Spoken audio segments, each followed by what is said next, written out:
ശരിയായോ? Hello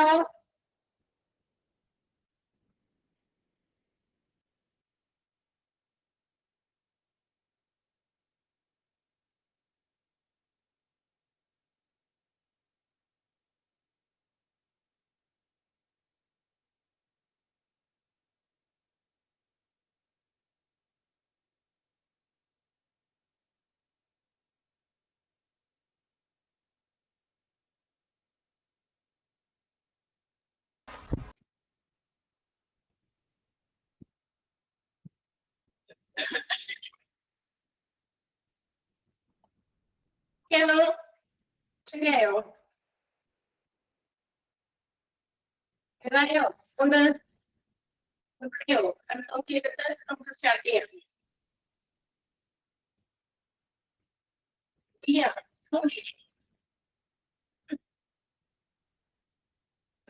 hello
hello ശരിയായോ?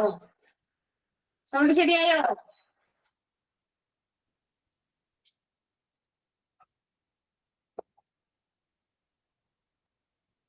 അടച്ചോളത്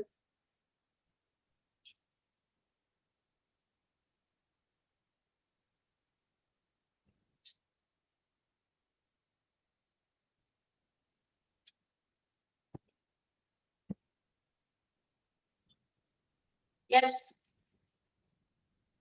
clear ആയല്ലോ അല്ലേ? ശരിയല്ലേ?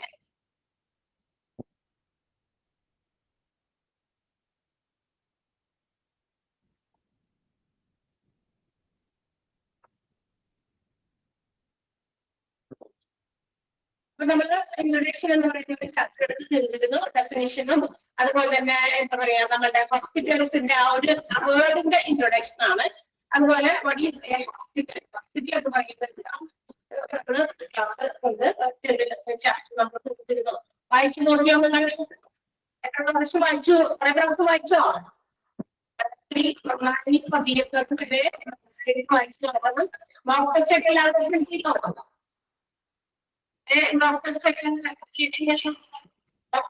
ക്വസ്റ്റ്യൻസ് ഒക്കെ വായിച്ചു അത് പറ്റും. നമുക്ക് വായിച്ചു നോക്കിയാൽ ടീച്ചർ ക്ലാസ് എടുക്കുന്നത് കേട്ടിരുന്നു. അതുപോലെ തന്നെ റെക്കോർഡ് ക്ലാസ് കാണുന്നവരാണെങ്കിൽ റെക്കോർഡ് ക്ലാസ് കണ്ടു.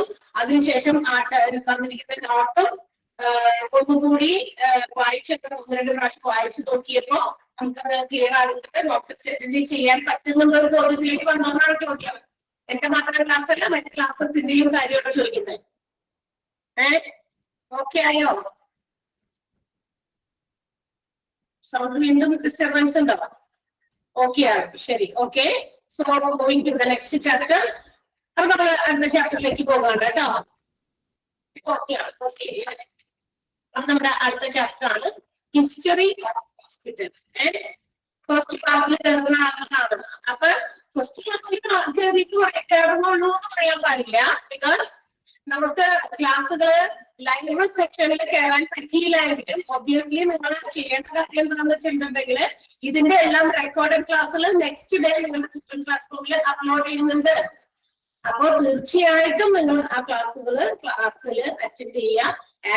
നമ്മൾ ലൈവ് ക്ലാസ്സിൽ ഇരിക്കുന്നത് പോലെ അത് ഒന്ന് വാച്ച് ചെയ്ത് അതിനകത്ത് എന്താ പറയാ ചിലപ്പോൾ എന്തെങ്കിലും ഭാഗം ക്ലിയർ ആകുന്നുണ്ടെങ്കിൽ ഒന്നുകൂടി നമ്മളതിനെ ബാക്ക്വേർഡ് ചെയ്ത് ഒന്നുകൂടി അത് കാണുക, കേൾക്കുക, വ്യക്തമാക്കുക, മനസ്സിലാക്കുക. എന്നിട്ടാണ് നിങ്ങൾ കുറച്ച് ക്വസ്റ്റ്യൻസ് ആൻസർ ചെയ്യുന്നത്. അത് അല്ലാതെ നമുക്കത് മനസ്സിലാക്കാൻ പറ്റില്ല. പഠിക്കുന്നതിന് വേണ്ടി രണ്ട് കാര്യങ്ങൾക്ക് വേണ്ടിയാണ് നമ്മൾ പഠിക്കുന്നത്. നമുക്ക് അതിനെക്കുറിച്ച് നല്ല കൃത്യമായ ഒരു ബോധ്യം, ആ ഒരു ടോപ്പിക്, ആ ഒരു എന്താ പറയാ കോഴ്സ്, അതിനെക്കുറിച്ച് കൃത്യമായിട്ട് അതിനകത്ത് പഠിക്കുന്ന സിലബസിലുള്ള എല്ലാ കാര്യവും നമുക്ക് വ്യക്തമാക്കാൻ വേണ്ടിയിട്ട് ആൻഡ് അതിന്റെയൊക്കെ എക്സാമും നല്ല രീതിയിൽ കൊടുക്കാൻ വേണ്ടി. അപ്പൊ ഈ രണ്ട് കാര്യത്തിനോട് വേണ്ടിയിട്ടാണ് നമ്മൾ പ്രിപ്പയർ ചെയ്യുന്നത്. അല്ലാതെ നമ്മള് ഒരു കോഴ്സ് എന്തായാലും ഇതിന്റെ സർട്ടിഫിക്കറ്റ് മാത്രം നമ്മൾ ഉദ്ദേശം വെക്കരുത് അല്ലെ. എന്തായാലും നമ്മൾ കഷ്ടപ്പെട്ട് പഠിക്കുകയല്ലോ. സോ പഠിക്കുക എന്നുള്ള ആ ഒരു ടേമിലൂടെ നമ്മൾ കൂടുതൽ ഇമ്പോർട്ടൻസ് കൊടുക്കുക. അപ്പൊ എടുക്കുന്ന ഭാഗങ്ങള് അതാത് ഭാഗങ്ങൾ അന്നാന്ന് തന്നെ 1-2 പ്രാവശ്യം വായിക്കുക. ലൈവ് ക്ലാസ്സിൽ കയറാൻ പറ്റാത്തവർ തീർച്ചയായിട്ടും യാതൊരു മടിയും കൂടാതെ you have to take time for that. അതിന് വേണ്ടിയിട്ട് നമ്മൾ കുറച്ച് ടൈം നമ്മൾ മാറ്റി വെക്കണം എപ്പോഴെങ്കിലും. കണ്ട് മനസ്സിലാക്കിയതിന് ശേഷം മാത്രം അടുത്ത ക്ലാസ്സുകളിലേക്ക് അറ്റൻഡ് ചെയ്യാനും അതുപോലെ തന്നെ മോക്ക് ടെസ്റ്റുകൾ, ക്വസ്റ്റ്യൻസ് അറ്റൻഡ് ചെയ്യാനും ശ്രമിക്കുക. ഓക്കെ, അപ്പൊ ഇനി അങ്ങനെ വരരുത് കേട്ടോ. ഓക്കെ, അപ്പൊ വേറെ ടീച്ചേഴ്സ് ഒക്കെ ഒരു വീക്കില് ഫസ്റ്റ് മൺഡേ ഞാൻ വന്ന് ക്ലാസ് എടുത്ത് പോയത്. ഫസ്റ്റ് ക്ലാസ് എടുത്തു ഇൻട്രൊഡക്ഷൻ ഓഫ് ദ ചാപ്റ്റർ.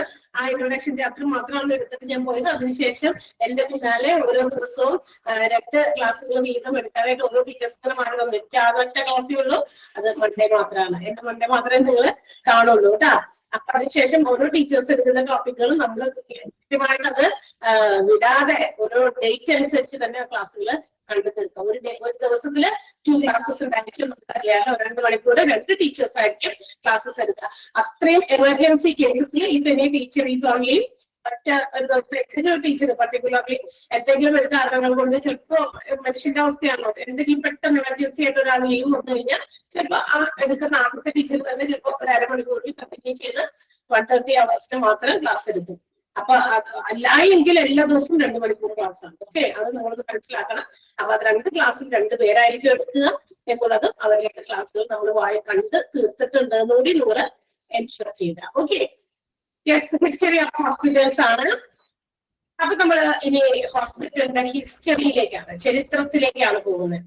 കാര്യങ്ങളൊക്കെ ഇവിടെ ഹോസ്പിറ്റലിൽ ഓരോ സമയങ്ങളിൽ ഓരോ കാലഘട്ടങ്ങളിൽ ഡ്യൂറിംഗ് ദ ഏൻഷ്യന്റ് ഇയേഴ്സ്, അതായത് ഞാൻ നേരത്തെ ഫസ്റ്റ് ഇയർ ക്ലാസ് എടുത്തപ്പോൾ തന്നെ പറഞ്ഞിരുന്നു, ഹോസ്പിറ്റൽസ് എന്ന് പറയുന്നതിന് ഇന്നത്തെ മോഡേൺ സൂപ്പർ സ്പെഷ്യാലിറ്റി ഹോസ്പിറ്റൽസ് പോലെയുള്ള ആ ഒരു രീതിയിലേക്ക് വരണമെങ്കിൽ ഒറ്റയടിക്ക് വരുന്നത് എന്ത് കാര്യവും അങ്ങനെ തന്നെയാണ് അല്ലെ. ഒരു പെട്ടെന്ന് ഒരു സുപ്രഭാതത്തില് എല്ലാം ഇങ്ങനെ മാജിക് ഒന്നല്ലല്ലോ, ഇങ്ങനെ അങ്ങനെ ഉണ്ടാവട്ടെ എന്ന് പറയുമ്പോൾ എന്താ പറയാ മാജിക്കലി അത് ഉണ്ടാക്കാൻ പറ്റുന്നതല്ല. സ്റ്റെപ്പ് ബൈ സ്റ്റെപ്പ് ഓരോ കാര്യങ്ങളില് മാറ്റങ്ങളില് പല പഴയതിന്റെയൊക്കെ ഡ്രോബാക്സിനെയൊക്കെ ഇല്ലാണ്ടാക്കി പുതിയ രീതിയിൽ ടെക്നോളജിക്കലി അതുപോലെ തന്നെ ഇക്കണോമിക്കലി ഓരോ സ്റ്റേറ്റും അതുപോലെ തന്നെ ഓരോ എന്താ പറയാ കൺട്രിയൊക്കെ വളരുന്നതിനനുസരിച്ച് ഈ ചേഞ്ചസ് ചെയ്ത ഹോസ്പിറ്റൽസ്. അപ്പൊ ഹോസ്പിറ്റൽസിൽ ഒരുപാട് മാറ്റങ്ങൾ അങ്ങനെ വന്നത്, അതായത് ഗ്രാജുവൽ ആയിട്ട് വന്ന മാറ്റങ്ങൾ.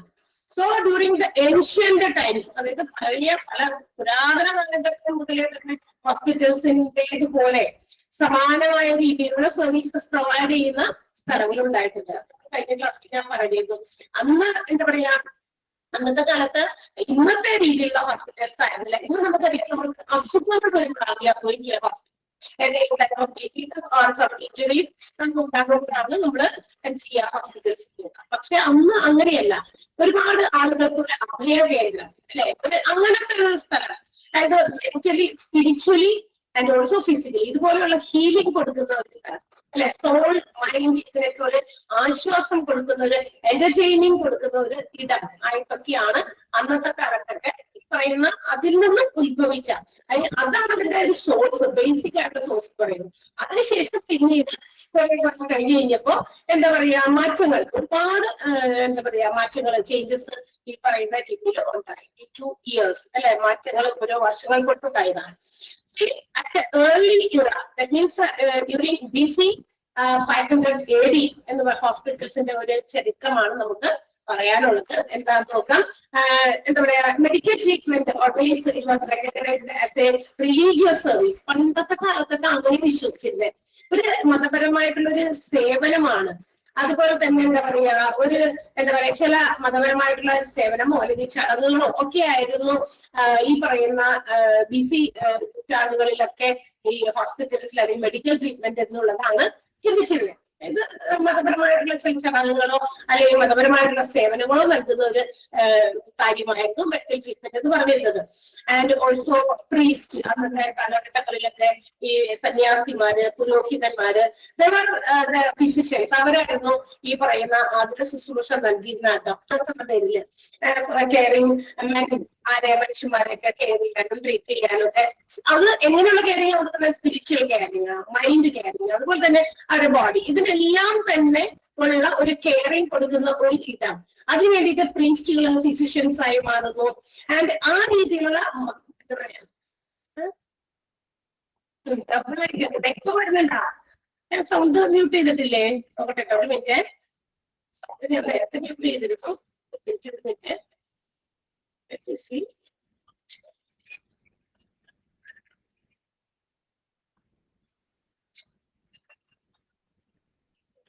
ക്ലിയർ ആണെന്ന് പറയണ്ടല്ലോ ചിലര്. സൗണ്ട് ഓഫ് ആണല്ലോ.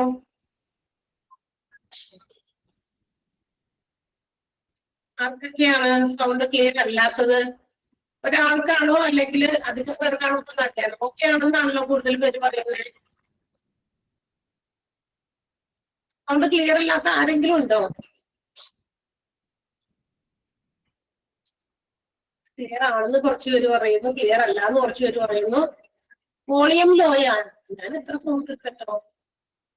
എന്റെ സൗണ്ട് ലോ ആയിട്ട് കിടക്കാണോ എന്ന് നോക്കട്ടെ എന്നാ.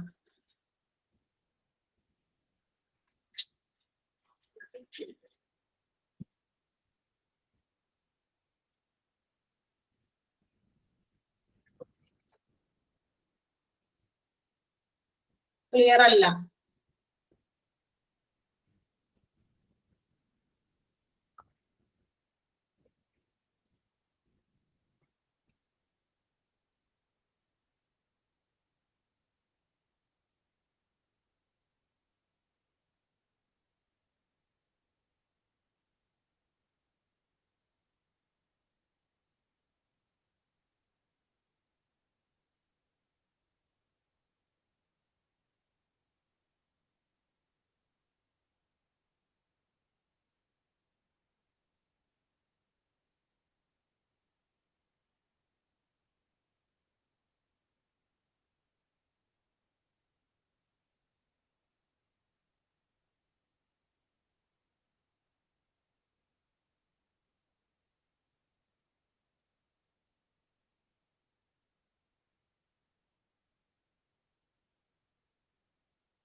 യെസ്, ശരിയായോ നോക്ക് സൗണ്ട്?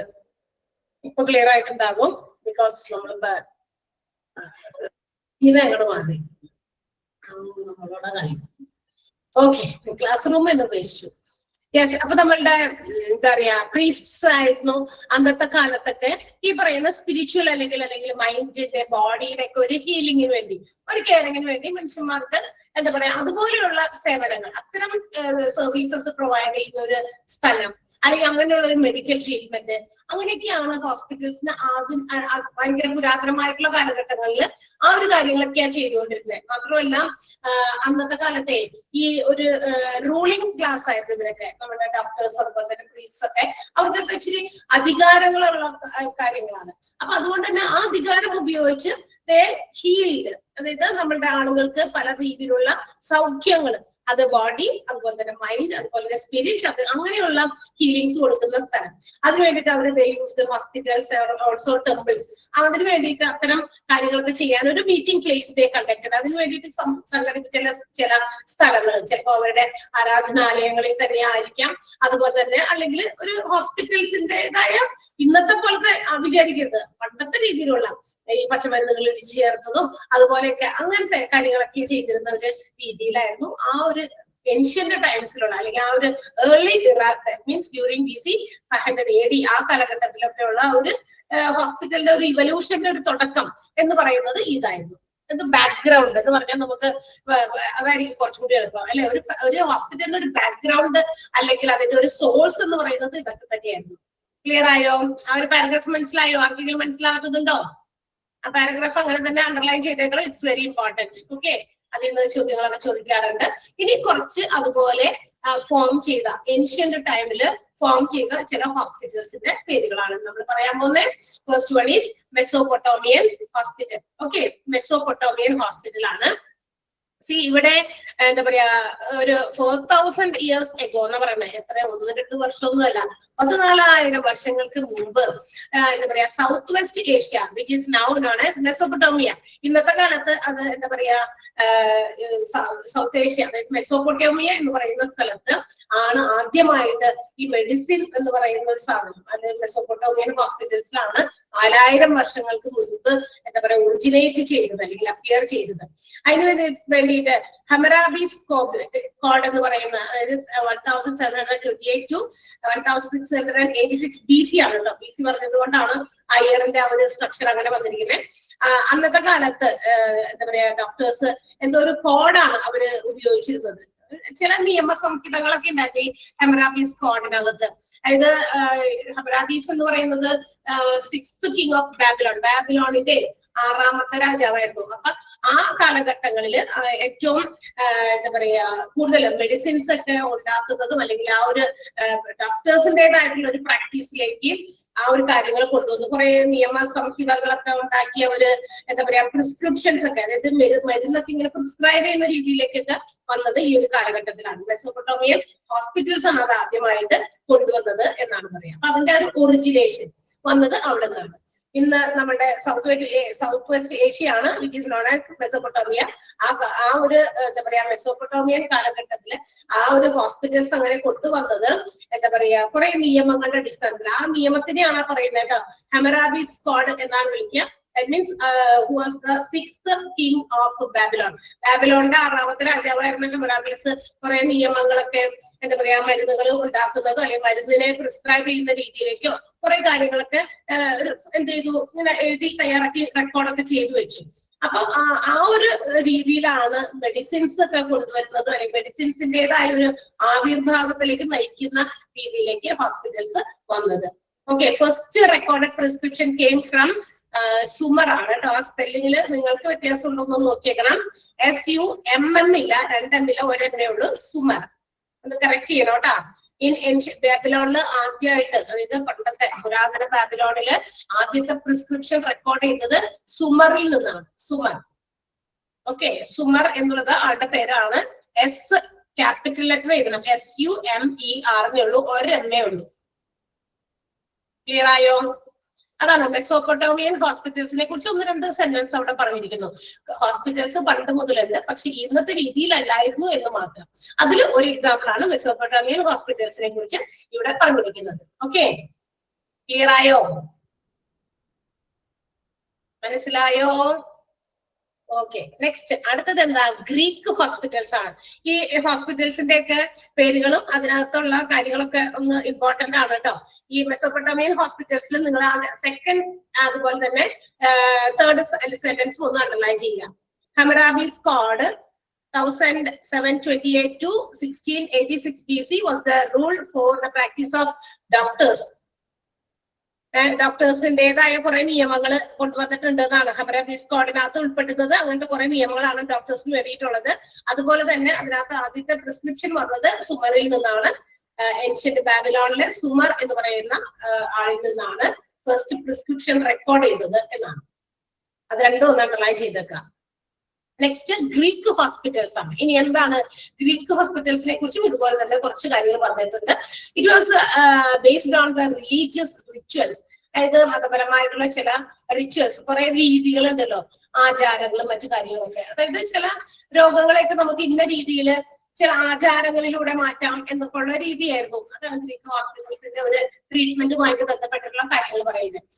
ചില രോഗങ്ങൾ വരുമ്പോ ഇന്ന രീതി കാണിച്ചാല് ചെയ്താല്, പണ്ടത്തെ രീതിയൊക്കെ നമ്മളൊക്കെ ചിലപ്പോഴൊക്കെ എവിടെയെങ്കിലുമൊക്കെ കേട്ടിട്ടുണ്ടായിരിക്കാം. ചില ആളുകൾ ഇന്നും ചില സ്ഥലങ്ങളിൽ അത്തരം കാര്യങ്ങളൊക്കെ അവലംബിക്കുന്ന ആളുകളുണ്ട്. മീൻസ് രോഗം വന്നു കഴിയുമ്പോൾ ഡോക്ടറെ അടുത്ത് പോകാതെ ഇന്ന കാര്യം ചെയ്താൽ മതി. സോ അത് ഒരു റിലീജിയസ് ആയിട്ടുള്ള ചില റിച്വൽസ് ഫോളോ ചെയ്തിട്ട് we can cure that disease. അത്തരം രോഗത്തെ നമുക്ക് ഇല്ലാതാക്കാൻ പറ്റുമെന്ന് വിശ്വസിക്കുന്ന ഒരു ഗ്രൂപ്പ്.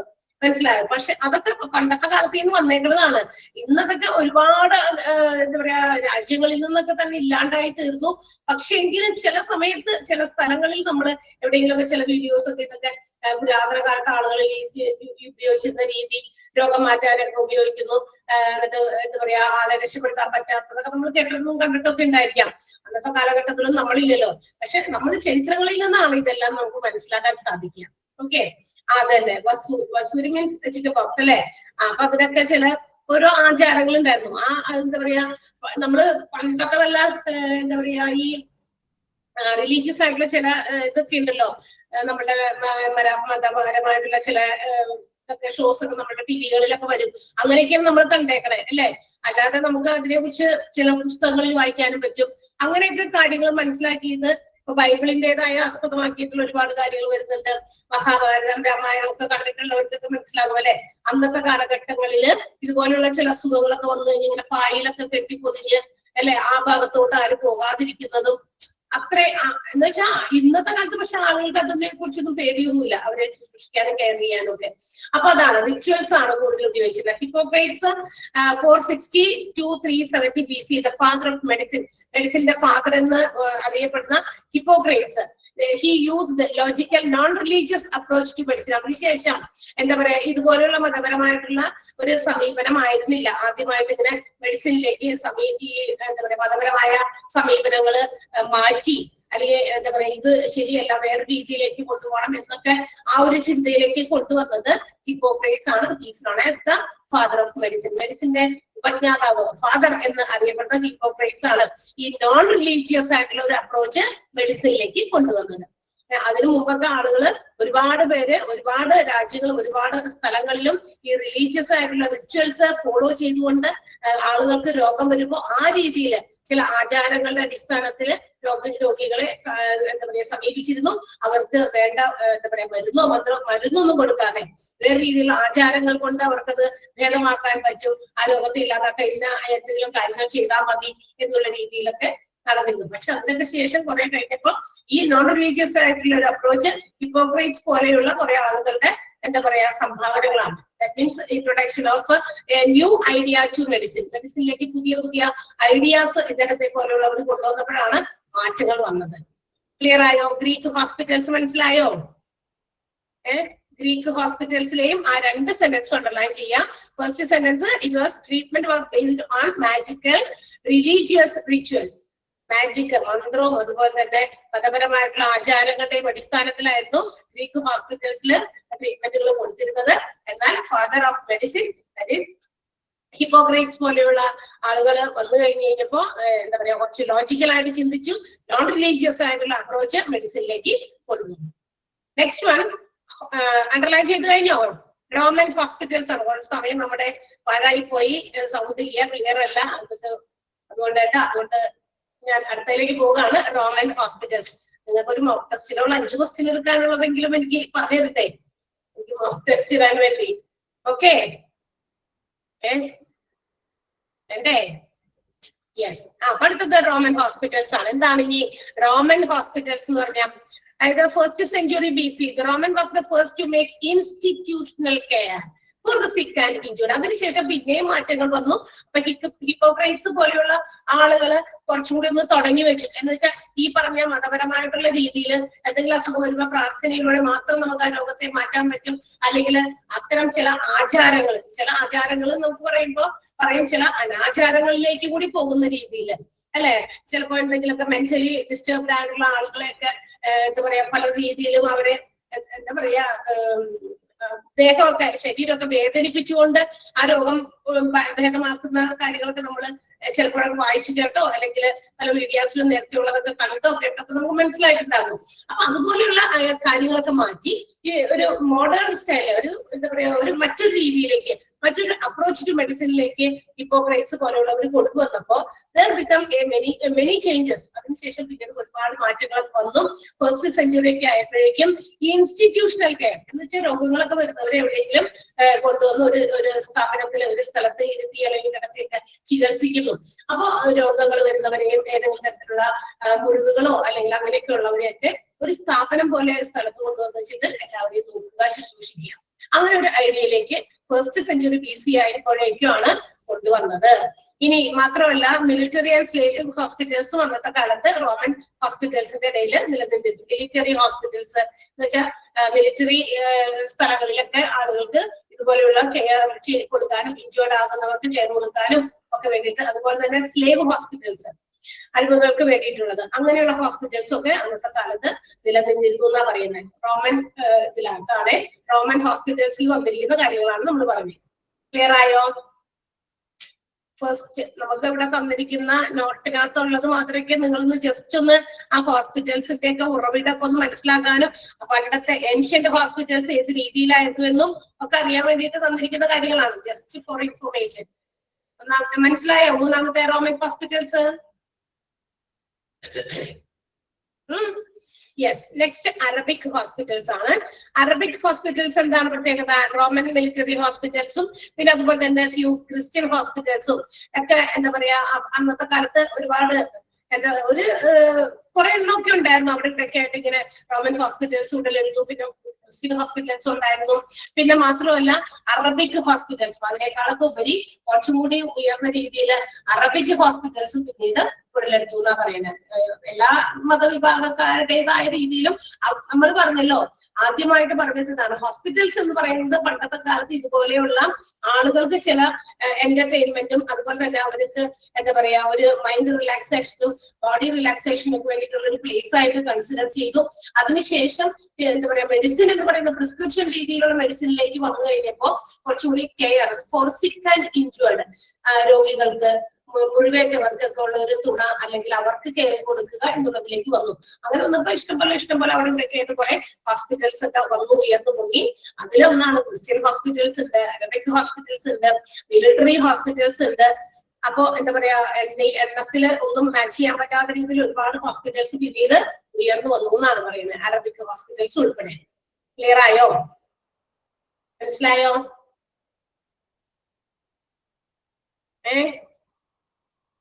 മനസ്സിലായോ?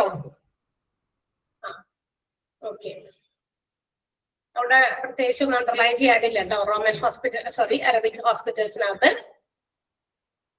പേര് ഓർത്തിരുന്നാൽ മതി. അപ്പൊ different types of hospitals during ancient ഇറ അല്ലെങ്കിൽ ഏർലി ഇറ എന്ന് ചോദിച്ചു കഴിഞ്ഞാൽ നമുക്കൊന്ന് പേരിന് അറിയണം. Greek hospitals, Mesopotamian hospitals, Roman hospitals, Arabic hospitals, പിന്നെ ഇപ്പൊ വരുന്നു ഇന്ത്യൻ ഹോസ്പിറ്റൽസ്. ലാസ്റ്റ് ആണ് ഇന്ത്യൻ ഹോസ്പിറ്റൽസ് ആണ്. നമ്മുടെ ഹിസ്റ്ററി ഒക്കെ എടുത്തു വെച്ച് നോക്കി കഴിഞ്ഞാൽ there were different efficient hospitals. അതായത് ഒരു 600 BC മുതൽ ഇങ്ങോട്ട് ഒരുപാട് എഫിഷ്യന്റ് ആയിട്ടുള്ള ഹോസ്പിറ്റൽസ് പിന്നീട് ഉണ്ടായി എന്നാണ് പറഞ്ഞേക്കുന്നത്. അവിടെ ഇവിടെയൊക്കെ ആയിട്ട് ഒരുപാട് സ്ഥലങ്ങളിൽ പുതിയ പുതിയ ഹോസ്പിറ്റൽസ് ബിൽഡപ്പ് ചെയ്തു എന്നാണ് ഹിസ്റ്റോറിക്കൽ റെക്കോർഡ്സ് പറയുന്നത്. ഒരുപാട് പഠനങ്ങളിലൂടെ ചരിത്രത്തിൽ നിന്നും കണ്ടെത്തിയ കണക്കുകൾ അനുസരിച്ച് ഒരുപാട് ഹോസ്പിറ്റൽസ് പിന്നീട് ഉടലെടുത്തു. പിന്നെ മാത്രമല്ല during the gorgeous king of Ashoka കിങ്ങിന്റെ നേതൃത്വത്തിൽ അല്ലെങ്കിൽ അദ്ദേഹം രാജാവായിരിക്കുന്ന സമയത്ത് അവരുടെ ഡ്യൂറേഷൻ ഒക്കെ പറയുന്നുണ്ട് 273 to 232 BC. ഇന്ത്യൻ ഹോസ്പിറ്റൽസ് ഇന്നത്തെ ഒരു മോഡേൺ ഹോസ്പിറ്റൽസിന്റെ ആ ഒരു സ്റ്റൈലിലേക്ക് അല്ലെങ്കിൽ അതിന്റെ ആ ഒരു ഫോർമാറ്റിലേക്ക് വന്നു എന്ന് പറയുന്നത്. ആ ഒരു കാലഘട്ടം മുതൽ, ആ ഒരു വാഴ്ച മുതൽ, കിങ് അശോകയുടെ ഭരണ കാലഘട്ടം മുതലാണ് ഇന്ത്യൻ ഹോസ്പിറ്റൽസ് ഇന്നത്തെ മോഡേൺ ഹോസ്പിറ്റൽസ് പോലെ ഒരു ചെറുതായിട്ടാണോ, അത്രയും വലിയതൊന്നുമല്ല എങ്കിലും. ഇനി also they followed sanitation, caesarean sections. അന്നത്തെ കാലത്ത് അവർ തുടങ്ങിയ ആ ഹോസ്പിറ്റൽസിൽ അവര് എന്താ പറയാ ശുചിത്വം, അതുപോലെ തന്നെ മറ്റു പരിപാലനം, അതുപോലെ സിസേറിയൻ സെക്ഷൻസ്, സി സെക്ഷൻസ് ഒക്കെ എന്താ പറയാ കുഞ്ഞും അമ്മയൊക്കെ വേർതിരിക്കാനുള്ള വലിയ ഓപ്പറേഷൻ ആണല്ലോ സിസേറിയൻ. അതുപോലെയുള്ള കാര്യങ്ങളൊക്കെ കണ്ടക്ട് ചെയ്തിരുന്നു എന്നാ പറയുന്നത് ആ ഒരു കാലഘട്ടം മുതലൊക്കെ. ആൻഡ് ഓൾസോ ഫിസിഷ്യൻസ് വേറെ പോയിന്റ്, അതിന് വേണ്ടിയിട്ട് ഡോക്ടേഴ്സ് പ്രധാനം അതിനകത്ത് പഠിച്ച് മനസ്സിലാക്കിയ ആളുകളൊക്കെ എന്താ പറയാ ഫിസിഷ്യൻസും അതിന് വേണ്ടിയിട്ട് അപ്പോയിന്റ് ചെയ്യപ്പെട്ടു എന്നാണ് പറയുന്നത്. പിന്നെ മാത്രമല്ല എവറി 10 വില്ലേജിന് വേണ്ടിയിട്ട് ഒരു ഫിസിഷ്യൻസിനെ അപ്പോയിന്റ് ചെയ്തു. ഇന്ന് അങ്ങനെയല്ല. ഇന്ന് നമുക്ക് തൊട്ടടുത്ത പ്രദേശങ്ങളിലൊക്കെ വലിയ വലിയ ഹോസ്പിറ്റൽസിലുണ്ട്. ആ വലിയ വലിയ ഹോസ്പിറ്റൽസിലാണ് ഒരുപാട് ഡോക്ടേഴ്സ് ഒക്കെ ഉണ്ട്. പക്ഷെ അന്നത്തെ കാലഘട്ടത്തിൽ ഇതുപോലെ പുതിയ പുതിയ ഹോസ്പിറ്റൽസ് ചിലപ്പോൾ ഒരു 5-10 ഗ്രാമത്തിന് വേണ്ടിയിട്ട് ഒരു ഹോസ്പിറ്റലൊക്കെ ഉണ്ടാവുള്ളൂ. മനസ്സിലായി? ആ ഹോസ്പിറ്റലില് വലിയ ഹോസ്പിറ്റലല്ല, ഇന്നത്തെ പോലെ ഒരുപാട് ഡിപ്പാർട്ട്മെന്റുകളൊക്കെ ആയിട്ടുള്ള ഹോസ്പിറ്റൽസ് ആയി. Studied about the department of hospital അല്ലെ. ഹോസ്പിറ്റൽ ഡിപ്പാർട്ട്മെന്റിനെ കുറിച്ച് നിങ്ങൾ പഠിക്കണ്ടായിരിക്കും. ജാവത ചാപ്റ്റർ അതല്ലേ, ഡിഫറെന്റ് ഡിപ്പാർട്ട്മെന്റ്സ് ഓഫ് ഹോസ്പിറ്റൽ അല്ലേ. അതിനകത്ത് ഒരു ഹോസ്പിറ്റൽ ഇത്ര ഡിപ്പാർട്ട്മെന്റ് IP ആയിട്ടും OP ആയിട്ടും, OP വിഭാഗത്തിലും ഇൻപേഷ്യന്റ് വിഭാഗത്തിലും ഒത്തിരി ഡിപ്പാർട്ട്മെന്റ് ഉണ്ട്. ഇന്നത്തെ പോലെയുള്ള അത്രയും ഡിപ്പാർട്ട്മെന്റുകളൊന്നും ഉണ്ടാവില്ല എങ്കിലും പക്ഷെ ഇന്നത്തെ ഹോസ്പിറ്റൽസിന്റേതായ ഒരു സ്റ്റൈലിലേക്ക് വന്നത് ഈ ഒരു കാലഘട്ടത്തിലാണെന്നും മാത്രമല്ല അന്നത്തെ കാലത്ത് physicians appointed for every 10 villages. ഒരു 10 വില്ലേജിന് വേണ്ടിയിട്ട് ഒരു ഫിസിഷ്യൻ എന്നുള്ള രീതിയിൽ അവിടുത്തെ പോപ്പുലേഷന്റെ ആ ഒരു പ്രത്യേക എന്താ പറയാ ലൊക്കാലിറ്റിയിലുള്ള ആ ഒരു ജനസംഖ്യയുടെ മുഴുവൻ ഹെൽത്ത് കെയറിനെയൊക്കെ ഉദ്ദേശിച്ചിട്ടാണ് അങ്ങനെ ഒരു ഫിസിഷ്യനെ അപ്പോയിന്റ് ചെയ്യുന്നത്. ആൻഡ് ഓൾസോ എന്താ പറയാ റീജിയണൽ ഹോസ്പിറ്റൽസ്, അതുപോലെ എന്താ പറയാ ഡെസ്റ്റിറ്റ്യൂട്ട് ഹോസ്പിറ്റൽസും ഒക്കെ ബുദ്ധന്റെ കാലഘട്ടത്തിലാണ് എന്താ പറയാ കൺസ്ട്രക്ട് ചെയ്യപ്പെട്ടത് എന്നാണ് പറയാ. അപ്പൊ ഇതുപോലെ ഒരുപാട് മാറ്റങ്ങൾ വീണ്ടും നമ്മുടെ ഇന്ത്യൻ ഹോസ്പിറ്റൽസിന്റെ സ്റ്റൈലിലേക്ക് വന്നപ്പോ കിങ് അശോകയുടെ റൂളിലാണ് അല്ലെങ്കിൽ ആ റെയിനിലാണ് ഉണ്ടായത് മാറ്റങ്ങളൊക്കെ. ഇന്നത്തെ രീതിയിലുള്ള ഹോസ്പിറ്റൽസിന്റെ ഒരു തുടക്കമൊക്കെ നമുക്ക് വേണമെങ്കിൽ ആ ഒരു മോഡേൺ ഹോസ്പിറ്റൽസിന്റെ ഒരു സ്റ്റൈലിലേക്ക് വന്നത് ഈ ഒരു രീതിയിലാണെന്നാണ് പറയുന്നത്. മനസ്സിലായോ? ക്ലിയർ ആയോ?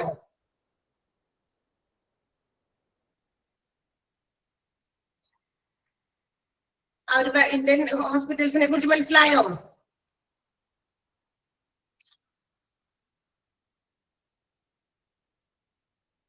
No reply? ഞാൻ വിചാരിച്ചു എല്ലാവരും അവിടെ ഓണാക്കി വെച്ചിട്ട് എല്ലാവരും അവരവരുടെ ജോലിക്കായി പോയോ? ഇല്ലല്ലോ. ഓക്കെ.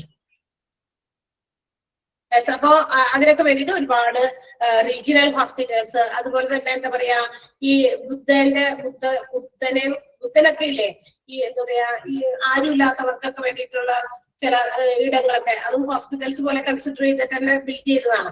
അഗതികൾ എന്ന് കേട്ടിട്ടുണ്ടോ നിങ്ങള്? ഡെസ്റ്റിറ്റ്യൂട്ട് മീൻസ് അഗതികൾ എന്നാണ്.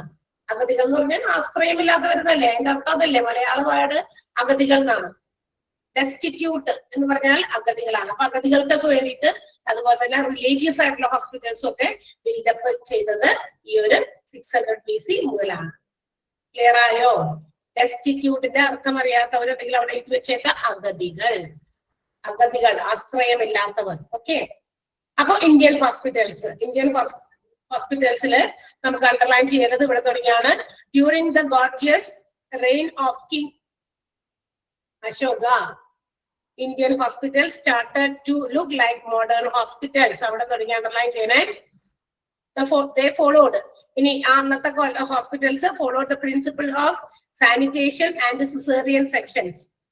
സിസേറിയൻ സെക്ഷൻസ് അവിടെ വരെ. ഓക്കെ, ബുക്ക് കിട്ടിയിട്ടില്ല, ഇനിയും കിട്ടാത്തവരുണ്ടല്ലേ? കിട്ടും എന്തായാലും ബുക്ക് നമ്മളുടെ കയ്യിലേക്ക് എത്തും. ചിലപ്പോ എന്തെങ്കിലും ഡിലേ വന്നതാകാം. സെൻഡ് ചെയ്തിട്ടുണ്ടാവും. ചോദിച്ചിട്ടില്ലേ? ബുക്കൊക്കെ എല്ലാവരും വേണ്ടി വരുമല്ലോ. എന്തായാലും നമുക്ക് പഠിക്കട്ടെ. ഇപ്പോഴും ഈ ഫോൺ നോക്കി പഠിക്കാൻ പറ്റില്ലല്ലോ. അധികം പേർക്ക് കിട്ടാനുണ്ടോ? അടയാളം അണ്ടർലൈൻ ചെയ്യും.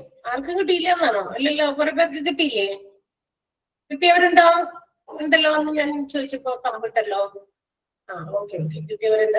എത്തും, പേടിക്കണ്ട, ടെൻഷൻ ആവണ്ട, കിട്ടും. അവിടുത്തെ വെയിലായിരിക്കാം കേട്ടോ. ചിലപ്പോ ചിലർക്കൊക്കെ ദൂരം കൂടുതലാകുന്നത് കൊണ്ടായിരിക്കാം കിട്ടാൻ വൈകുന്നത്. അപ്പൊ നിങ്ങളൊന്ന് ഇപ്പൊ ഒന്ന് കേട്ടിരിക്കുക. ഇനി ഏതെങ്കിലും അണ്ടർലൈൻ ചെയ്യാനായിട്ട് കിട്ടിയില്ലെങ്കിൽ നിങ്ങൾ കൂട്ടുകാരോട് നിങ്ങളുടെ ഗ്രൂപ്പിലൊന്ന് ചോദിക്കാട്ടെ, ഓരോ പേജിലും ഏതൊക്കെയാണ് അണ്ടർലൈൻ ചെയ്യേണ്ടതെന്ന്. എത്തും. അതുപോലെ അപ്പൊ സിസേറിയൻ സെക്ഷൻ വരെ കേട്ടോ. അതിനുശേഷം physicians were appointed for 1 for every 10 villages. എല്ലാ 10 വില്ലേജസിനും ഒരു ഫിസിഷ്യൻ. കേട്ടോ, ഇന്നൊക്കെ കിട്ടിയവരുണ്ട്. ഓക്കെ കേട്ടോ. അപ്പൊ വരുന്നുണ്ട് അങ്ങോട്ട് എത്താനായിരിക്കും താമസം. സജിത, ജോഹര ഷാഹിദ്, ഇന്നാണ് ക്ലാസ്സിൽ ആദ്യം വന്നല്ലേ. അപ്പൊ ടെക്സ്റ്റ് വേണമെന്ന് ഓഫീസിൽ അറിയിക്കുക, അയച്ചു തരുന്നതായിരിക്കും കേട്ടോ.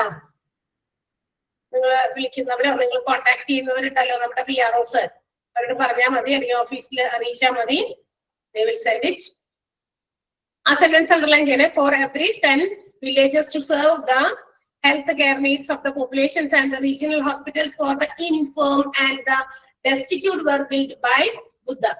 ബുദ്ധ അഗതികൾക്ക് വേണ്ടിയും അതുപോലെ തന്നെ റീജിയണൽ ഹോസ്പിറ്റൽസ് ഇൻഫോം ആയിട്ടുള്ള, ഇൻഫോം എന്ന് പറഞ്ഞാൽ എന്താ പറയുക, ഇതുപോലെ ഒരു സ്വന്തം കാര്യങ്ങളൊക്കെ നിൽക്കാൻ ഡിപെൻഡന്റ് ആകാത്ത ആളുകളൊക്കെ ഉണ്ടല്ലോ. അപ്പൊ അങ്ങനെയുള്ളവർക്കൊക്കെ വേണ്ടിയിട്ടും ഹെൽത്ത് കെയർ ഒക്കെ കൊടുക്കാനൊക്കെ വേണ്ടിയിട്ടാണ് എല്ലാ 10 വില്ലേജസിലും ഒരു ഫിസിഷ്യൻ എന്ന നിലയ്ക്ക് എന്ത് ചെയ്തത്, അന്നത്തെ കാലത്തൊക്കെ അപ്പോയിന്റ് ചെയ്യപ്പെട്ടത് എന്നാണ്. അണ്ടർലൈൻ ചെയ്തോ? ബുക്കുള്ളവര് നന്നാ വൃത്തിയായിട്ട് അണ്ടർലൈൻ ചെയ്ത് വെക്കാം. മറ്റവര് അവരുടെ ബുക്ക് കിട്ടുമ്പോൾ ചോദിക്കുമ്പോൾ ഒന്ന് ഷെയർ ചെയ്ത് കൊടുക്കണേ, എവിടേക്കാണ് അണ്ടർലൈൻ ചെയ്യേണ്ടതെന്ന്.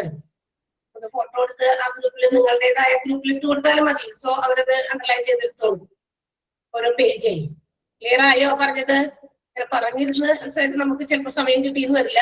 അതുകൊണ്ട് ഏതൊക്കെ നമ്മുടെ കയ്യിലിരിക്കുന്ന നിങ്ങൾ അണ്ടർലൈൻ ചെയ്ത ഭാഗം ഒന്ന് അവർക്ക് ഫോട്ടോ എടുത്താൽ ഗ്രൂപ്പിൽ, നിങ്ങൾക്ക് ഗ്രൂപ്പൊക്കെ നിങ്ങൾ ഫോം ചെയ്തോ? ഗ്രൂപ്പില്ലേ? ഇല്ല, നമുക്ക് ഗ്രൂപ്പ് ഒന്നുമില്ല. വേണ്ട, റിപ്ലൈ ഇല്ലല്ലോ. ഇല്ലേ? ഗ്രൂപ്പൊക്കെ എല്ലാവരും ഗ്രൂപ്പൊക്കെ ഉണ്ടാക്കാറുണ്ട്, സ്റ്റുഡൻസ് എല്ലാവരും കൂടി ചേർന്നിട്ട്. അപ്പൊ ഒരു ഗ്രൂപ്പ് ഉണ്ടാക്കി കഴിഞ്ഞാൽ ഒരു ഗ്രൂപ്പ് അഡ്മിൻ ആയിട്ട് ഒരാൾ വരിക, എന്നിട്ട് എല്ലാവരും അങ്ങോട്ട് ചേർക്കുക. And if you have any doubts you can also share it inside. നിങ്ങളുടെ ആ ഗ്രൂപ്പിൽ തന്നെ നിങ്ങൾക്ക് തന്നെ ഷെയർ ചെയ്ത് അങ്ങോട്ടും ഇങ്ങോട്ടൊക്കെ സംശയങ്ങളൊക്കെ ഇതാക്കാൻ പറ്റും. ഇപ്പൊ ഒരു ദിവസം ക്ലാസ്സിൽ വന്നില്ല, അപ്പോഴും നോട്ട് വായിച്ചു നോക്കി, എനിക്കത് പക്ഷെ കിട്ടിയില്ല, അതെന്താണ് ടീച്ചർ പറഞ്ഞതെന്ന് ആർക്കെങ്കിലും ഓർമ്മയുണ്ടോ എന്ന് ചോദിച്ചാൽ വളരെ വ്യക്തമായിട്ട് മനസ്സിലായവര് അറിയാവുന്നവരുണ്ടെങ്കിൽ അതൊന്ന് ഷെയർ ചെയ്ത് കൊടുക്കുക. നമ്മളുടെ അറിവ് നമ്മൾ മറ്റുള്ളവർക്ക് പകരുമ്പോ നമുക്കത് കൂടുതൽ ചെയ്യാം. Okay, yes. അപ്പൊ അണ്ടർലൈൻ ചെയ്തു, അത്രയും വരെ. ഇനി hospitals at the middle age ആണ്. അപ്പൊ ഏർലി ഏജിലാണ് നമ്മൾ നേരത്തെ പറഞ്ഞ മെസോപ്പൊട്ടേമിയൻ, അതായത് 500 AD BC ആ ഒരു ഏർലി ഇറയിലുള്ള ഹോസ്പിറ്റൽസിനെ കുറിച്ചിട്ടാണ് ഇത്രയും നേരം നമ്മൾ പറഞ്ഞത്. Mesopotamian, Greek hospitals, Roman, Arabic and Indian hospitals. Okay, ഇനി നമുക്ക് മിഡിൽ ഏജസിലുള്ള ഹോസ്പിറ്റൽസിനെ കുറിച്ചിട്ടും അല്ലെങ്കിൽ അതിനെ കുറിച്ചിട്ടുള്ള ചില കാര്യങ്ങളൊക്കെയാണ്. ഹോസ്പിറ്റൽ കൺസ്ട്രക്ഷൻ, അതിനുശേഷം നമ്മളുടെ എന്താ പറയാ മിഡിൽ ഏജ് ഒക്കെ ആയപ്പോഴേക്കും ഹോസ്പിറ്റൽ കൺസ്ട്രക്ഷൻ ഇൻ യൂറോപ്പ് വളരെ അധികമായിട്ട് എണ്ണത്തിൽ കൂടുതൽ ഹോസ്പിറ്റൽസ് കൺസ്ട്രക്ട് ചെയ്യാൻ തുടങ്ങിയത് യൂറോപ്യൻ കൺട്രീസിലൊക്കെ, because of the following reasons. പക്ഷെ അതിനൊക്കെ ഓരോ കാരണങ്ങളുണ്ട്. എന്തുകൊണ്ടാണ് അങ്ങനെ ഹോസ്പിറ്റൽസ് കൂടുതലായിട്ട് ഇങ്ങനെ എസ്റ്റാബ്ലിഷ് ചെയ്യാൻ അല്ലെങ്കിൽ കൺസ്ട്രക്ട് ചെയ്യാനായിട്ട് തുടങ്ങിയത്? അതിന്റെ ചില റീസൺസ് ആണ് താഴെ പറഞ്ഞിരിക്കുന്നത്. Pope Innocent III in 1198 advised and persuaded wealthy Christians to build hospitals in every town. അന്നത്തെ കാലഘട്ടങ്ങളിൽ പോപ്പ് ഇന്നസെന്റ് III കേട്ടോ, III. അത് ആ പോപ്പിന്റെ പേരാണ്, അവരുടെ ആ ഒരു പൊസിഷൻ ഒക്കെ ഉള്ള പേരാണ്. അദ്ദേഹം 1198 അവിടെയുള്ള ആളുകളോട്, വെൽത്തി ക്രിസ്ത്യൻസിനോട് എന്ന് വെച്ചാൽ നല്ല പണക്കാരായിട്ടുള്ള നല്ല എന്താ പറയാ പവറുള്ള ക്രിസ്ത്യൻസിനോടൊക്കെ എല്ലാ ടൗണിലും ഓരോ ഹോസ്പിറ്റൽസ് എന്താ പറയാ കൺസ്ട്രക്ട് ചെയ്യാനായിട്ട് ആവശ്യപ്പെട്ടു. മനസ്സിലായി? അതാണ് യൂറോപ്യൻ കൺട്രീസിൽ അന്നത്തെ കാലത്ത് മിഡിൽ ഏജസ് ഒക്കെ ആയപ്പോഴേക്കും കൂടുതൽ എന്താ പറയാ ഹോസ്പിറ്റൽ കൺസ്ട്രക്ഷൻസ് വർദ്ധിച്ചത്. അതിന്റെ കാരണങ്ങളാണ് പറയുന്നത്. മനസ്സിലായോ? അങ്ങനെ ഒരു ആഹ്വാനം ചെയ്തു.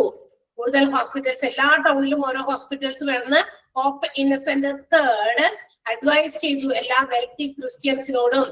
പണക്കാരായിട്ടുള്ള നല്ല കാര്യപ്രാപ്തിയും അതുപോലെ തന്നെ സമ്പത്ത് കൊണ്ടും ഒക്കെ ഉന്നത സ്ഥാനങ്ങളിൽ ഇരിക്കുന്ന ക്രിസ്ത്യൻസിനോടൊക്കെ എല്ലാ ടൗണിലും ഓരോ ഹോസ്പിറ്റൽസ് പണിയാൻ ആവശ്യപ്പെട്ടു. ക്ലിയർ? അതൊരു കാരണം. മനസ്സിലായോ? മനസ്സിലായോ? Next one, increased revenue were made from available from the commerce with the crusaders. ഈ ക്രൂസൈഡേഴ്സ് എന്ന് പറഞ്ഞാലില്ലേ കുരിശുയുദ്ധക്കാർ എന്ന് പറയും. കുരിശുയുദ്ധക്കാരെന്നൊക്കെ നമ്മള് കേട്ടിട്ടുണ്ടോ എന്ന് ചോദിച്ചു കഴിഞ്ഞാൽ ഇങ്ങനെ വല്ല എന്തൊക്കെ മറ്റേ സോഷ്യലൊക്കെ പണ്ടെങ്ങാണ്ടൊക്കെ പഠിക്കും. എപ്പോഴും നമ്മള് ഈ കുരിശുയുദ്ധം എന്നൊന്നും നമ്മൾ കേട്ടിട്ടുണ്ടാവില്ല. ബിക്കോസ് ഇതൊക്കെ നമ്മൾ ഇംഗ്ലീഷിലാണല്ലോ കൂടുതലും പഠിച്ചേക്കണം. അപ്പൊ അതുകൊണ്ട് ആ വേർഡും ചിലപ്പോൾ നമുക്ക് കിട്ടിയിട്ടുണ്ടാവില്ല. ക്രൂസൈഡേഴ്സ് മീൻസ് കുരിശുയുദ്ധക്കാരാണ്. ഈ കുരിശുയുദ്ധക്കാർ എന്ന് പറഞ്ഞാല് എന്താണെന്ന് വെച്ചിട്ടുണ്ടെങ്കിൽ വീണ്ടും അതിനെ കുറിച്ചൊരു എക്സ്പ്ലനേഷൻ. ഈ മാർപ്പാപ്പകളുടെ ഒക്കെ ആഹ്വാന പ്രകാരം എന്താ പറയാ ചില വിശുദ്ധ നാടുകളൊക്കെ ഇല്ല, വിശുദ്ധ ഭൂമിയൊക്കെ കൈയടക്കാൻ വേണ്ടിയിട്ട് പോരാടുന്ന യൂറോപ്യൻ ക്രിസ്ത്യൻസിനെയാണ് ഇങ്ങനെ വിളിക്കുക. എന്ത്? കുരിശുയുദ്ധക്കാർ അല്ലെങ്കിൽ ക്രൂസൈഡേഴ്സ് എന്ന് വിളിക്കാം. വിശുദ്ധ നാടുകൾ പണ്ടൊക്കെ എങ്ങനെ രാജ്യം പിടിച്ചിറക്കിയിരുന്നേ? പണ്ടൊക്കെ എങ്ങനെ രാജ്യം പിടിച്ചിറക്കി? യുദ്ധമൊക്കെ വെച്ചിട്ടാണോ? ആണോ? അതൊക്കെ അറിയാമോ? യുദ്ധങ്ങളിലൂടെയാണ് രാജാക്കന്മാര് അവരവരുടെ രാജ്യങ്ങളുടെ ആ ഒരു സുസ്ഥിരതയ്ക്കും മറ്റു നാടുകളൊക്കെ തങ്ങളുടെ രാജ്യത്തോട് ചേർത്ത് പൊട്ടിച്ചേർത്ത് അവരുടെ ഇതിനകത്തേക്ക് കൊണ്ടുവരാനൊക്കെ യുദ്ധം ചെയ്തിരുന്നത് പണ്ടൊക്കെ, അല്ലെ? ആ യുദ്ധം ചെയ്തതിൽ ഇവിടെ മാർപ്പാപ്പയുടെ ആഹ്വാന പ്രകാരം ചില ക്രിസ്ത്യൻസിനെ, യൂറോപ്യൻ ക്രിസ്ത്യൻസിനെ കൊണ്ട് യുദ്ധം ചെയ്യിപ്പിക്കും. എന്നിട്ട് എന്തിനാ? വിശുദ്ധ നാടുകളൊക്കെ ഇല്ലേ, റോം പോലെയുള്ള വിശുദ്ധ നാടുകൾ, ഓരോ എന്താ പറയാ റിലീജിയനും അതിൻ്റെതായ വിശുദ്ധ നാടുകളുണ്ട് എന്ന് നമുക്ക് അറിയാം. അപ്പൊ ആ നാടുകളൊക്കെ പിടിച്ചെടുക്കാൻ വേണ്ടിയിട്ട് യുദ്ധം ചെയ്യാനായിട്ട് പറയും. അപ്പൊ അതിൽ നിന്ന് കിട്ടുന്ന റവന്യൂ, വരുമാനം, അതാണ്. അപ്പൊ അത് വെച്ചിട്ട് എന്ത് ചെയ്യാം? കൂടുതൽ നമ്മുടെ എന്താ പറയാ ഹോസ്പിറ്റൽസ് ഒക്കെ കൺസ്ട്രക്ട് ചെയ്യാൻ വേണ്ടിയിട്ട്. ക്ലിയർ ആയോ? രണ്ടാമത്തെ പോയിന്റ്. അപ്പൊ അങ്ങനെ ചെയ്തപ്പോ ഏഷ്യ, ആഫ്രിക്ക ആ ഒരു സെയിം പീരീഡിൽ തന്നെ construction of effective and efficient hospitals were pressed forward by the rules and the crusaders. അപ്പൊ ഈ കുരിശുയുദ്ധക്കാരും അതുപോലെ അന്നത്തെ കാലത്തെ രാജ്യമൊക്കെ ഭരിക്കുന്ന ആളുകളൊക്കെ വളരെ ഇഫക്റ്റീവായിട്ട് എഫിഷ്യന്റ് ആയിട്ടും ആ ഒരു കാലഘട്ടത്തില് ഏഷ്യയിലും ആഫ്രിക്കയിലും ഒക്കെ ഇഷ്ടംപോലെ ഹോസ്പിറ്റൽസ് അങ്ങോട്ട് പുതിയ പുതിയ ഹോസ്പിറ്റൽസ് പണിയാൻ അല്ലെങ്കിൽ കൺസ്ട്രക്ട് ചെയ്യാൻ നിർബന്ധിതരായെന്നാ പറയുന്നത്. മനസ്സിലായോ? അപ്പൊ മാർപ്പാപ്പയുടെ ആഹ്വാന പ്രകാരമാണ് ഇതെല്ലാം ചെയ്തിരുന്നത്. അപ്പൊ കൂടുതൽ ക്രിസ്ത്യൻസിനെ, യൂറോപ്യൻ ക്രിസ്ത്യൻസിനെ ഒക്കെ അവര് പ്രസ് ചെയ്തു, ഫോഴ്സ് ചെയ്തു കൂടുതൽ ഹോസ്പിറ്റൽസ് ഉണ്ടാക്കാനായിട്ട്. ക്ലിയർ ആയോ? അപ്പൊ these are the 2 reasons for the increased number of hospital construction during the Middle Age. Middle ഏജസില് കൂടുതൽ ഹോസ്പിറ്റൽസ് പണിയപ്പെടാനുള്ള കാരണങ്ങളിൽ 2 പറഞ്ഞത്. ഒന്ന്, പോപ്പ് ഇന്നസെന്റ് വെൽത്തി ക്രിസ്ത്യൻസിനോട് എല്ലാ ടൗൺസിലും ഓരോ ഹോസ്പിറ്റൽസ് കൺസ്ട്രക്ട് ചെയ്യാനായിട്ട് ആവശ്യപ്പെട്ടു. മറ്റേത് ക്രൂസൈഡേഴ്സ്, കുരിശുയുദ്ധക്കാര് വിശുദ്ധ നാടുകളൊക്കെ പിടിച്ചടക്കുമ്പോ എന്താ പറയാ പിടിച്ചെടുക്കാൻ വേണ്ടിയിട്ടുള്ള യുദ്ധമൊക്കെ ചെയ്യുന്ന സമയത്ത് അതിൽ നിന്നുണ്ടാകുന്ന പല റവന്യൂസ് ഒക്കെ വിട്ട് കൂടുതൽ ഹോസ്പിറ്റൽസ് കൺസ്ട്രക്ട് ചെയ്യാനായിട്ട് ഫോഴ്സ് ചെയ്യപ്പെട്ടു. 2 കാരണങ്ങളാണ്. ഓക്കെ, അതില് നിങ്ങൾ ഈ ഫസ്റ്റ് 1 നമ്പർ ഇട്ടേക്കുന്ന പോയിന്റ് ഒന്ന് അണ്ടർലൈൻ ചെയ്യാം. 1 പോയിന്റ് നമ്പർ ഇട്ടിട്ടില്ലേ, ആ ഒരു പോയിന്റ് മാത്രം അണ്ടർലൈൻ ചെയ്യാം.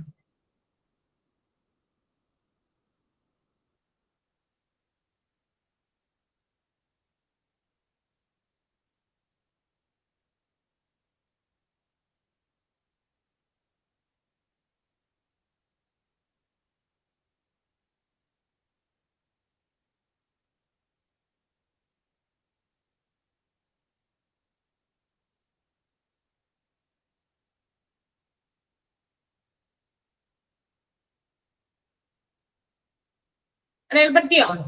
അടുത്തത് റിനൈസൻസ് ഏജ് ആണ്, നവോത്ഥാന കാലഘട്ടമാണ്. റിനൈസൻസ് എന്ന് കേട്ടിട്ടുണ്ടോ? നവോത്ഥാനം. നവോത്ഥാനം മീൻസ്, നവം മീൻസ് പുതിയത്, ഉത്ഥാനം മീൻസ് ഉയർച്ച, അല്ലെ? ഉത്ഭവം. അപ്പൊ പുതിയ ഒരു ഉദ്ഭവത്തിന്റെ ഒരു ഏജ് ആണ് റിനൈസൻസ് പീരീഡ് എന്ന് പറയുന്നത്. അത് ഇത് lasted during the 14th to 16th centuries. 14ാം നൂറ്റാണ്ട് മുതൽ 16ാം നൂറ്റാണ്ട് വരെ നീണ്ടു നിൽക്കുന്ന ഒരു നവോത്ഥാന കാലഘട്ടം. ആ കാലഘട്ടത്തിലും എന്താ പറയാ ഒരുപാട് ഇൻസ്റ്റിറ്റ്യൂഷണൽ കെയർസ് ഒക്കെ സപ്പോർട്ട് ചെയ്യാൻ വേണ്ടിയിട്ട് ഒരുപാട് സിറ്റീസും ടൗൺസും ഒക്കെ 15th centuryയുടെ അവസാനം മുതൽ, അതായത് by the end of 15th century many cities and towns supported. അവരൊക്കെ ഒരുപാട് നഗരങ്ങളും പട്ടണങ്ങളൊക്കെ ഇതിനു വേണ്ടിയിട്ട് ഹെൽപ്പ് ചെയ്തു, സപ്പോർട്ട് ചെയ്തു പുതിയ പുതിയ ഇൻസ്റ്റിറ്റ്യൂഷണൽ കെയർസ് ഒക്കെ കൊണ്ടുവരാനായിട്ട്. ഏത് കാലഘട്ടത്തില്? നവോത്ഥാന കാലഘട്ടം, റിനൈസൻസ് ഏജ് 1500 1700 AD-യുടെ ഇടയിൽ. ഓക്കെ, സിമ്പിൾ സെന്റൻസ് ആണ്, ഒറ്റ സെന്റൻസേ ഉള്ളൂ. ആ 2 സെന്റൻസ് ഒന്ന് അണ്ടർലൈൻ ചെയ്തേക്കാം കേട്ടോ. 2 സെന്റൻസ്, റിനൈസൻസ് ഏജിന്റെ 2 സെന്റൻസ് അണ്ടർലൈൻ ചെയ്തേക്കാം.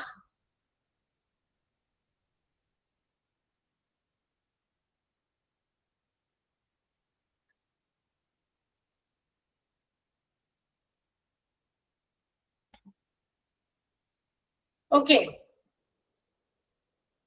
അടുത്തത് മോഡേൺ പീരീഡ് ആണ്. നവോത്ഥാനം കഴിഞ്ഞു, ഇനി മോഡേൺ പീരീഡ് ആണ്. കുറച്ചുകൂടി ആധുനികപരമായിട്ടുള്ള കാലഘട്ടത്തിലേക്ക് കടന്നു. That means 1750 to 1950. 1950 AD വരെ എന്ന് പറയുമ്പോൾ ആഫ്റ്റർ ഇൻഡിപെൻഡൻസ് വരെയൊക്കെ. Okay, the first incorporated hospital അമേരിക്കയില് was the Pennsylvania hospital. Pennsylvania hospital ആണ് അമേരിക്കയിലെ ആദ്യത്തെ ഹോസ്പിറ്റലായിട്ട് രജിസ്റ്റർ ചെയ്യപ്പെട്ടത്, ഇൻകോർപ്പറേറ്റ് ചെയ്യപ്പെട്ടത്. അത് ഫിലാഡൽഫിയ എന്ന് പറയുന്ന സ്ഥലത്താണ്. പെൻസിൽവാനിയ എന്ന് പറയുന്ന ഹോസ്പിറ്റല് ഇൻ ഫിലാഡൽഫിയ എന്ന് പറയുന്ന സ്ഥലത്ത് അമേരിക്കയിൽ ആദ്യമായിട്ട് ഒരു ഇൻകോർപ്പറേറ്റ് ചെയ്ത ഒരു രജിസ്റ്റർ ചെയ്യപ്പെട്ട ഒരു ഹോസ്പിറ്റൽ വന്നു. അതെന്താന്ന് വെച്ചിട്ടുണ്ടെങ്കിൽ ഗവൺമെന്റിന്റെ ഒരു ഭയങ്കരമായിട്ടുള്ള ഒരു ഇൻവോൾവ്മെന്റ് അത്തരം ആ ഒരു ഹെൽത്ത് കെയറിനുണ്ടായിരുന്നു. ഗവൺമെന്റ് ഒരുപാട് സഹായങ്ങളൊക്കെ കൊടുത്ത് സപ്പോർട്ട് ചെയ്ത് 1926 തുടങ്ങിയതാണ്. കാരണം അത് നമ്മളുടെ വേൾഡ് വാർ ഒക്കെ, ഫസ്റ്റ് വേൾഡ് വാർ ഒക്കെ കഴിഞ്ഞിട്ട് ആ വേൾഡ് വാറിൽ നിന്ന് തിരിച്ചു വന്ന വാർ ഹീറോസ് എന്ന് വെച്ചാൽ യുദ്ധമൊക്കെ ജയിച്ചു വന്ന ആളുകൾക്കൊക്കെ വേണ്ടിയിട്ടൊക്കെ ഒരു ഹെൽത്ത് കെയർ ഒക്കെ കൊടുക്കാൻ വേണ്ടിയിട്ട് ഗവൺമെന്റിന്റെ ഒരു മാസീവ് സപ്പോർട്ട് ഉണ്ടായിരുന്നു. നല്ല രീതിയിലുള്ള ഒരു സപ്പോർട്ട് കൊടുത്തു. അന്നു മുതലാണ്, അതിനു ശേഷമാണ് നമ്മളുടെ അപ്പൊ ആ ഒരു ഹോസ്പിറ്റൽ അങ്ങനെ ഗവൺമെന്റിന്റെ ഇടപെടൽ കൂടിയൊക്കെ കൊണ്ട് ഒരു മോഡേൺ സ്റ്റൈൽ ഓഫ് ഹോസ്പിറ്റലായിട്ട് ഉയർന്നു എന്നാണ് പറയാം. ക്ലിയർ ആയോ? മോഡേൺ പീരീഡ്, ആ പീരീഡും അതുപോലെ തന്നെ 2 സെന്റൻസ് ഒന്ന് അണ്ടർലൈൻ ചെയ്തേക്കാം കേട്ടോ. 2 sentences. The first incorporated hospital in America was the Pennsylvania Hospital in Philadelphia. Massive government involvement in healthcare began in 1926 with the return of war heroes from World War I. First World War.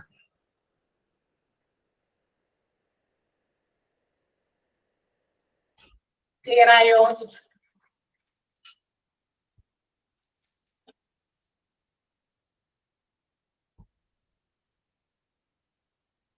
വരെ okay ആണോ? Yes, ഞാൻ ഇത്ര വരെ എടുക്കുന്നുള്ളൂ. ബാക്കി ഭാഗം അടുത്തൊരു class കൊണ്ട് എടുക്കാനുള്ളതുള്ളൂ. ഒറ്റ ക്ലാസ് കൊണ്ട് ഫുൾ അവിടെ എടുത്ത് നിർത്താൻ കാര്യമില്ല. ഓക്കെ, ഇനിയിപ്പോ നമുക്ക് ഇന്നത്തെ അടുത്തവരുണ്ട് ക്ലാസ് ടീച്ചർ കയറും. നാളെ നമുക്ക് ക്ലാസ് ഉണ്ടാവില്ല.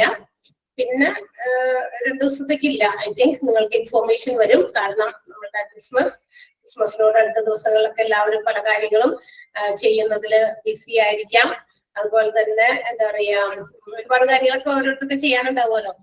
പിന്നെ കുട്ടികളൊക്കെ വെക്കേഷൻ ക്ലാസ് ഇല്ലാതെ ഇരിക്കുമ്പോഴൊക്കെ എല്ലാം കൊണ്ടും നമുക്കൊരു 2 ദിവസത്തേക്കൊക്കെ അവധിയായിരിക്കും. ഇൻഫോർമേഷൻസ് നിങ്ങളുടെ ഗൂഗിൾ ക്ലാസ് റൂമിൽ കൃത്യമായിട്ട് തരും. അതനുസരിച്ച് മാത്രം നിങ്ങൾ ക്ലാസ്സിൽ കയറിയാൽ മതി. അതുപോലെ തന്നെ എന്താ പറയാ അടുത്ത ഭാഗമൊക്കെ നന്നായിട്ട് വായിക്കാൻ. ഞാൻ നേരത്തെ പറഞ്ഞ കാര്യം മറക്കരുത്. ഒരു ക്ലാസ് നമ്മൾ മിസ്സായിട്ടുണ്ടെങ്കിൽ അത് ലൈവ് കയറാൻ പറ്റാത്തവരായിക്കോട്ടെ, ലൈവ് സ്ഥിരമായിട്ട് കയറുന്നവർക്ക് ഒരു ദിവസം ക്ലാസ് മിസ്സായതായിക്കോട്ടെ, ആ ക്ലാസ് വൈകുന്നേരമോ പിറ്റേ ദിവസം ക്ലാസ്സിന് മുമ്പൊക്കെ നിന്ന് കണ്ടിട്ട് ക്ലാസ്സിൽ ജോയിൻ ചെയ്യാനായിട്ട് നോക്കട്ടാ. എന്നിട്ട് നിങ്ങൾ മോക്ക് ടെസ്റ്റ് അറ്റൻഡ് ചെയ്യാം. അപ്പൊ നിങ്ങൾക്ക് ഈസി ആയിരിക്കും. അല്ലെങ്കിൽ നമ്മളത് വെറുതെ ഒരു കോഴ്സ് കംപ്ലീറ്റ് ചെയ്തു ഒരു പേരിന് വേണ്ടി മാത്രം അങ്ങനെ ആവരുത്. ഓക്കെ, നമ്മൾ പഠിക്കുന്നത് 2 കാര്യങ്ങൾക്കാണ്. ഞാൻ വീണ്ടും പറയാണ്. ഒന്ന്, നമുക്ക് ആ കാര്യത്തിൽ അറിവ് നേടാനും പറ്റുന്ന നമുക്ക് സർട്ടിഫിക്കറ്റ് കിട്ടാനും വേണ്ടി. ഓക്കെ, സോ അതിന് വേണ്ടിയിട്ട് നമ്മൾ ട്രൈ ചെയ്യണം. ബിഗിനിങ് തുടങ്ങി അവസാനം വരെ അങ്ങനെ തന്നെ ആയിരിക്കണം. അപ്പൊ ചിലപ്പോൾ ഇനി നമ്മൾ ക്രിസ്മസ് ഒക്കെ കഴിഞ്ഞിട്ടേ കാണുന്നുള്ളൂ. എല്ലാവരും നല്ല രീതിയിൽ ക്രിസ്മസ് ഒക്കെ ആഘോഷിക്കുക, നല്ല ഫുഡൊക്കെ കഴിച്ച് കുറച്ചും കൂടി എനർജറ്റിക് ഒക്കെ ആയിട്ട് വരിക. മോക്ക് ടെസ്റ്റ് ആണ്. ഏത് ടെസ്റ്റ് എന്നാണെന്ന് ചോദിക്കണേ? മോക്ക് ടെസ്റ്റ് ഡെയിലി ഉണ്ട്. ക്ലാസ് കഴിഞ്ഞ് അപ്പൊ തന്നെ മോക്ക് ടെസ്റ്റ് നിങ്ങൾക്ക് ക്ലാസ്സിന്റെ ഒപ്പം തന്നെ മോക്ക് ടെസ്റ്റിന്റെ ക്വസ്റ്റ്യൻസും വരും. അതെല്ലാം ഡെയിലി ഉള്ളതാണ് കേട്ടോ. അപ്പൊ എല്ലാവരും നല്ല സുഖമായിട്ടൊക്കെ ഇരിക്കുക, അപ്പൊ നന്നായിട്ട് ക്രിസ്മസ് ഒക്കെ ആഘോഷിക്കുക. ഇൻട്രൊഡക്ഷൻ ക്ലാസ്സും കണ്ടില്ല ജൊഹാറ? ഇൻട്രൊഡക്ഷൻ ക്ലാസ്സും കണ്ടിട്ടില്ല? അതൊക്കെ ഒന്ന് കേൾക്കണേ പോയിട്ട്. ഓക്കെ, അപ്പൊ wish you all the best and also happy Christmas in advance. Okay, അപ്പൊ നമുക്ക് ക്രിസ്മസ് ഒക്കെ കഴിഞ്ഞിട്ട് കാണാം കേട്ടോ. ക്രിസ്മസ് ഒക്കെ അടിച്ചു പൊളിക്കുക എല്ലാവരും. ഒരു നല്ല പുതിയ ഒരു ആഗമനത്തെ കാത്തിരിക്കുകയാണ്. പുതിയ പ്രതീക്ഷകളും പുതിയ ഇതൊക്കെ ആയിട്ട് പുതിയ വർഷവും ഇനിയുള്ള അടുത്ത നമ്മളെ സംബന്ധിച്ച് പുതിയൊരു കോഴ്സ് പഠിക്കുകയാണല്ലോ. അപ്പൊ അതും ഒക്കെ വളരെ ഭംഗിയായിട്ടൊക്കെ നടക്കട്ടെ എന്നുകൂടി നമുക്ക് ഈ ഒരു എന്താ പറയാ ആഗമന കാലത്തിലും പുതിയ വർഷത്തിന്റെ കാലത്തിലും അതുപോലെ തന്നെ ഒരാളെ പ്രതീക്ഷിച്ചാണ്. ജീസസ് ക്രൈസ്റ്റിന്റെ ബർത്ത്ഡേക്ക് വേണ്ടി നമ്മൾ ഒരുങ്ങാണ്. ആ സമയത്ത് എല്ലാത്തിൻ്റെതായ പ്രതീക്ഷകളും ഒപ്പം നമ്മുടെ പ്രതീക്ഷകളും ചേർത്ത് വെച്ച് നമ്മൾ ഒരുങ്ങാം. Okay, yes. So have a great Christmas day. Okay, എക്സാമിനെ കുറിച്ചിട്ടുള്ള കാര്യങ്ങളൊക്കെ പറയും. അത് ടെസ്റ്റ് മോക്ക് ടെസ്റ്റ് എല്ലാ ദിവസവും ഉണ്ട് കേട്ടോ. അത് എല്ലാ ദിവസവും തരും നിങ്ങൾക്ക് daily. Okay, thank you, bye, see you. എന്ത് കിട്ടുന്നില്ല അനുവിന് എന്താ കിട്ടാത്തത്? മോക്ക് ടെസ്റ്റ് കിട്ടുന്നില്ല എന്നാണോ? അനുവിന് മാത്രമാണോ കിട്ടാത്തത്? ഹലോ, അനുവിന് മാത്രമാണോ കിട്ടാത്തത്? അനു പറഞ്ഞോളൂ, ഞാൻ സൗണ്ട് ഓൺ ആക്കിയിട്ടുണ്ട്. പറയൂ. ഹലോ മാം, എനിക്കും കിട്ടുന്നില്ല കേട്ടോ മോക്ക് ടെസ്റ്റ്. അല്ല, ടെക്സ്റ്റിന്റെ കാര്യമല്ല ചോദിച്ചത്. ടെക്സ്റ്റ് നിങ്ങൾ ചോദിച്ചിട്ടുണ്ടെങ്കിൽ നിങ്ങൾക്ക് നിങ്ങളുടെ വീട്ടിലെത്തും ബൈ പോസ്റ്റ് അല്ലേ. അപ്പൊ ചിലപ്പോ പോസ്റ്റ്